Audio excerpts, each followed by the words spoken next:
So I recently did a 21-day water fast and things did not end well for me. They didn't. I ended up in the emergency room with appendicitis attack. Kittens were chewing at it. It hurt. But I live to tell the tale of my success. I broke the fast with raw eggs and that did not end well for me. And the big question here is, if I had drunk the snake juice, the salt and potassium in the water the whole fast, could I have avoided this death trap? Would my stomach acid have stayed viable and helped digest those eggs? And would I have been fine? Let's talk about why I did not drink snake juice and why I don't think snake juice is healthy.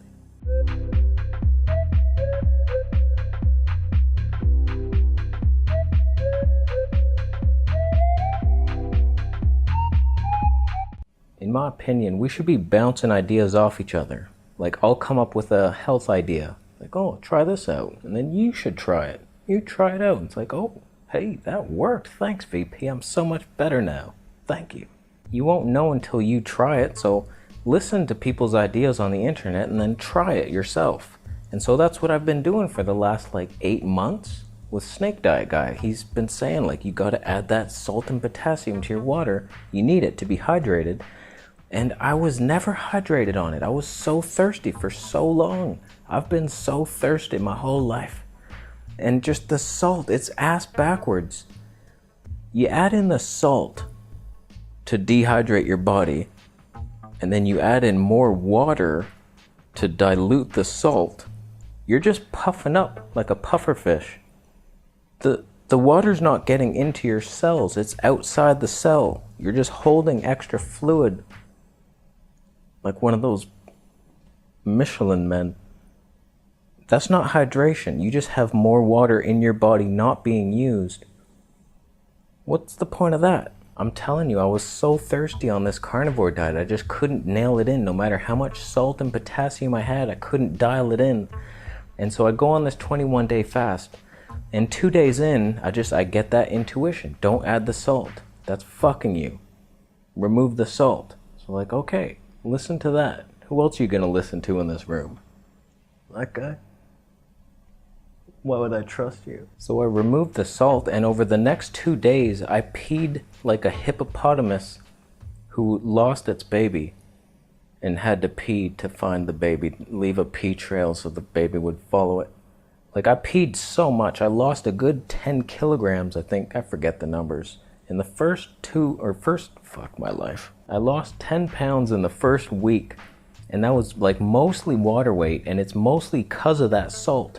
I had so much salt in my body. I was consuming 2 teaspoons of salt a day and drinking all this water, and I was just holding it all outside my cells. My legs were the size of a dinosaur, and it's just what the shit is this? And I'm thirsty all the time. This is not hydration.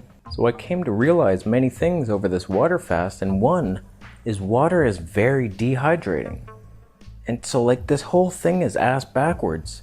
Drinking lots of water, adding salt to need more water, it's why don't you just remove both? I am so much more hydrated now. I'm in the Thailand heat here. I have not drinking any water in the past. Oh yeah, I had some yesterday. I like the little carbonated. I was food poisoned, alright. I needed it. But I feel so much more hydrated now. I used to wake up and need a liter of water. Snake juice, by the way. And I was dying. And now I wake up, I do all my stuff, I have a shower, I work out, I don't even need water. And then I have some actual hydration in the form of coconut water. Where's he going? The reality is we need sodium, we need potassium, we need many other minerals, and we need water, all in a balance that you can't create in a laboratory. You'll never get it right. I don't care how correct your snake juice seems. You need that coconut water. It's a real living food known to hydrate you. Flat Earth Santa made that for us. Embrace the coconut, my friend. I don't care what keto diet you're on, shut your mouth.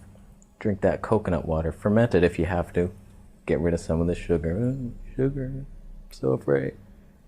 Celery juice, full of sodium and potassium in the perfect balance, increases stomach acid Like all these fruit and veggie juices and stuff, that's all I drink now. I don't even have water unless I want a treat and have that carbonated water just for a little spike in my life. Get a little spike in your life, loser. So bringing it back to my water fast, 21 days in, no salt, nothing natural, just water. And I'm depleting my electrolytes like crazy. And my stomach acid is shrinking into a little pool of like alkaline liquid. Couldn't digest a horse meat if I tried. That's like the hardest to digest thing there ever was.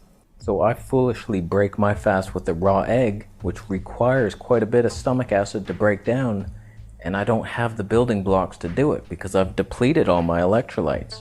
So that fucked me. That not having the salt and potassium and all that messed me up for that breaking the fast. So he's right in the sense that you need electrolytes to build stomach acid, but you get that from coconut water. I should have just broken my fast with the coconut water and vegetable juices. I was afraid of sugar. That didn't need a quote. I wanted to keep it keto and just go full carnivore and no salt and just be like, all right, we're on it now. Raw meat. This is it. This is the top of the mountain. But I should have just done a little coconut water fast, build my electrolytes back up. That'll help the stomach acid. If I had celery juice, I would have done that. I don't have a juicer. I'm not going to buy one here in Thailand. I'm leaving in less than a month. So if I was to do something like this again, first of all, I would never go 21 days again. That almost ended me in more ways than one. It's too long, especially for a skinny person like me.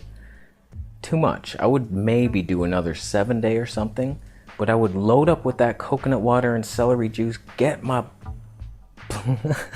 electrolyte stores just up to the max, and then go on a fast. Don't drink much water during it. If anything, I would do a dry fast next time. Maybe a little bit of water. If I'm like dying of thirst, just sip a little bit. But that's what I would do. Then I would break it the same way I started, because eventually over those 7 days, you're going to use up your electrolytes, deplete them again, so you regain them. You redo it. And then you drink all that for maybe a couple days. Do coconut water in the juice fasting for a couple days, and then you start thinking about real food to gain the weight back. And I would start fat. I would start much fatter than I was. I was 67 kilos. I'm back up to 60 now. I would go at least 70. I'm gonna gain weight. That's what we're doing now. I'm gonna get fat. Not too fat, but I'd like to be up there. 160, maybe? It seems like fat people are healthier and jollier. You can reach a limit where there's downsides, but like, if you've noticed, some people with some heft, they seem more robust to illness. They're better able to handle life. Whereas the skinny people, they have no buffer zone. Any little thing, any little virus, it got me. I'm too skinny. That's one very interesting thing I learned from Ogenius Vonderplanets. He has people get fat first. He doesn't even start them on a detox until they're like 25 pounds overweight. And then you can handle the toxicity. It just makes sense. I mean, that's where we store our toxins, in our fat. And if you're not fat at all, your body has nowhere to release it. That's why I struggled so much on that fruit diet, I think. Because I was so skinny the whole time. I'm trying to detox, but my body has no way of... It's just like floating toxins all through my head and my body. It's like, we can't get rid of these. This is fun. They're just floating around, re-damaging new places. It's like, oh, thanks for removing the toxins from my knee, placing it in my elbow. That was beneficial for us, huh? If you're craving salt and you need salt and you feel a little more hydrated by adding the salt, you probably have weak adrenal glands, and that's why you're craving it, because you don't have that aldosterone hormone to hold on to your salt. So it makes sense, but that's not going to heal your adrenals. Salt is like a band-aid. It doesn't heal your adrenal fatigue. It's just like, okay, it's like holding a hole in your boat. You're going to have to come up with a solution better than that, buddy.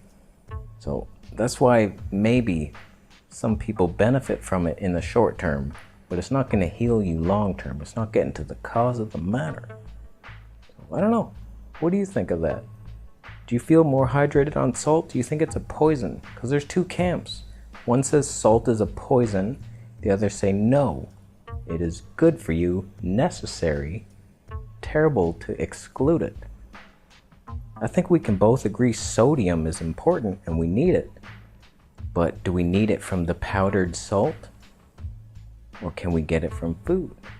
I think it's better because from food it has all the cofactors and all the enzymes and everything's in the perfect package. Whereas the powdered salt, that's a mystery thing. Your body doesn't know what to do with mysteries. I'm sweating like a donkey here. This condo, the sun just faces, you won't be able to see anything. The sun is here all day long. I have to leave at some point to go to the mall. I live in a mall now, for the most part. But yeah, that's salt. I don't think it's natural. Actual salt, like Himalayan salt, no matter how good you think your salt is, it's not natural in my opinion, and it's too unbalanced. You can never balance the minerals if you isolate them and try to measure the amount. Okay, I want 400 milligrams of magnesium. Oh, but then I need the calcium. So then you bring in the calcium to balance the magnesium, but then your potassium gets depleted, but then you gotta up the sodium to keep your potassium down. Then the iodine makes them all work together, but then you gotta get your phosphorus if the iodine doesn't behave proper. Fuck. How are you gonna balance that juggling act, you circus freak? You can't do it. Real food is how you get your minerals. So I don't believe in it anymore. And I tried it. I put it to the test myself. I do not feel hydrated on snake juice. Adding salt, I feel so much more hydrated now. 0 salt. No more salt anymore. Like, look at me. I'm sweating like a pig here in my condo, and I'm not thirsty at all. Like, my body's getting rid of this water because I'm hydrated. It's like, we got some. We got some. It's all good. You chill there. You make this video, my friend. So, no salt. No powders. If you need a powder, your diet sucks. Take that. I mean, not that I'll never take another powder again. I mean, if I can get some digestive enzymes and they help me, then I'll take them. It's like, all right, whatever. I like to contradict myself sometimes. But for the most part, trying to balance minerals by upping isolated ones, you'll never get that balance. Dr. Moore says that. Take that. So I think we're done.